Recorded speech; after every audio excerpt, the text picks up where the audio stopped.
تصور کن که امروز داشتی یه فیلم تاریخی میدیدی، از همونایی که پر از شمشیر و زره و قلعه است. یه گروه از جنگجوها دارن حمله میکنن، فریاد، دود، خون، و همون لحظه ذهنت میپره به یه سؤال وسوسه انگیز: چی میشد اگه من با همین مغز و دانش امروزیم یهو پرت میشدم وسط اون دوران؟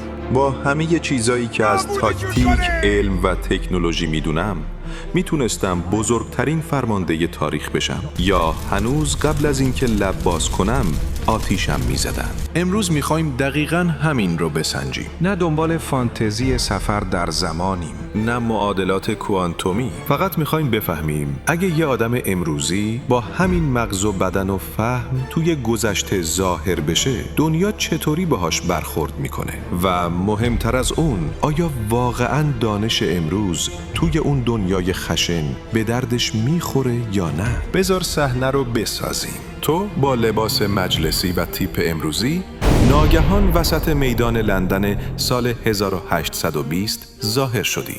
صدای نعل اسب‌ها، بوی دود و خاک و هوایی پر از بخار و تعفن. مردم بهت ظلم میزنن.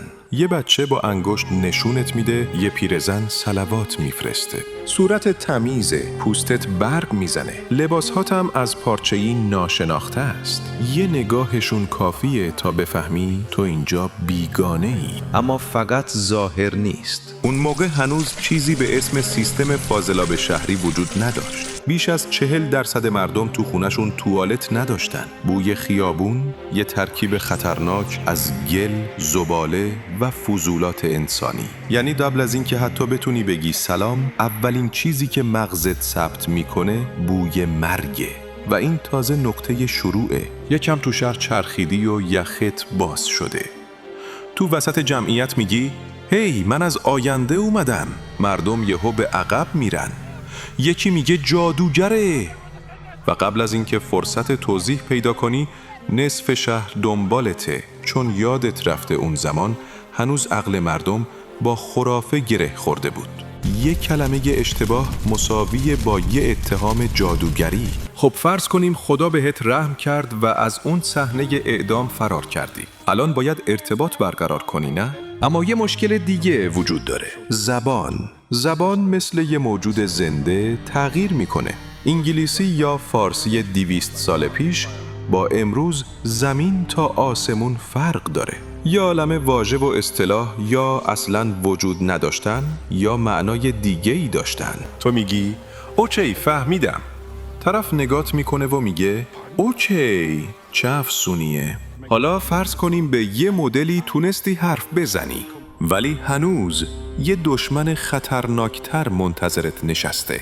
دنیای میکروب ها. بدن تو عادت کرده با باکتری های قرن 21 بجنگه، اما اونجا پر از میکروب هاییه که سیستم ایمنیت تا حالا ندیده. تو وارد اون هوا میشی، نفس میکشی و بدنت هر چند دقیقه وارد یه شوک جدید میشه. یه تب ساده میگیری و تمام. اما خطر فقط برای تو نیست. تو با خودت میکروب های جدید آوردی. یه عطسه سادت ممکنه باعث یه بیماری اپیدمی بشه، در حدی که نسل یه دهکده از بین بره. درست مثل وقتی اروپایی ها وارد آمریکا شدن. بدن تو مثل یه فلش آلوده است که به یه سیستم باستانی وصلش کنی.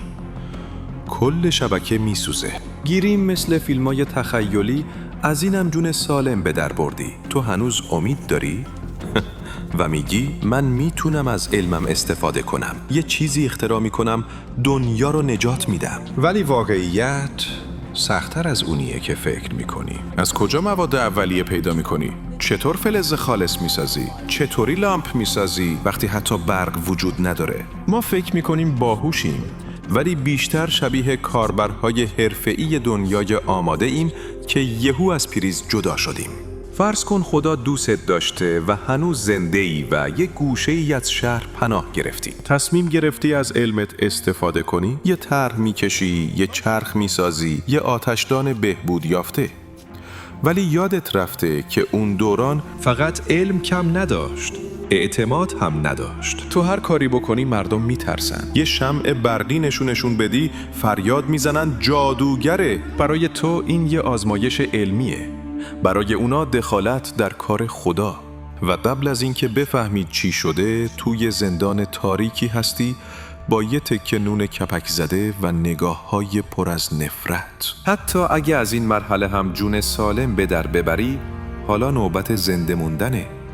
پولت به درد هیچ کس نمیخوره. هیچ مدرک شناسایی نداری، هیچ فامیلی، هیچ پیشینه‌ای. تو برای جامعه اون موقع یه هیچ کسی. اسکناس‌های رنگیت فقط چند تکه کاغذ بی ارزشن. سکه‌هایی توی جیبت از نوع فلزی هستن که اون دوران اصلاً شناخته شده نبود. جای خواب؟ اصلاً فکرشو نکن. شبها مجبوری کنار پیرمردی بخوابی که از 100 متر اون طرفتر بوی عرق و شپش تنش میاد. نه به خاطر فقر، به خاطر اینکه تو به زمان اونا تعلق نداری. فکر میکنی کار پیدا میکنی؟ چی بلدی؟ برنامه نویسی، طراحی دیجیتال، ویرایش ویدیو، حتی رانندگی؟ اون موقع نه اینترنتی وجود داشته، نه کامپیوتر، نه حتی جاده آسفالت. مهارت‌های تو برای اونا هیچ معنایی نداره. دنیاشون به کشاورز، نانوا، نجار و آهنگر نیاز داره، نه مدیر محتوا. تو یه نابغه‌ای ولی در جهانی اشتباه. و تازه این فقط شروع رنج‌های کوچیکه.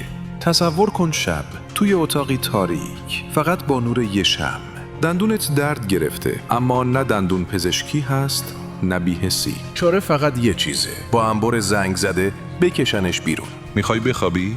بخاری چوبی نصف اتاق رو هم گرم نمیکنه. زمستون که میاد انگشتات یخ میزنن. و حموم رفتن؟ یه پروژه چند ساعته و پرزحمت. بوی بدن، خاک، دود و عرق همه جا رو پر کرده. هیچ کس حتی نمیفهمه بوی بد یعنی چی، چون براشون عادیه. و غذا، هر وعده یه نبرد واقعیه.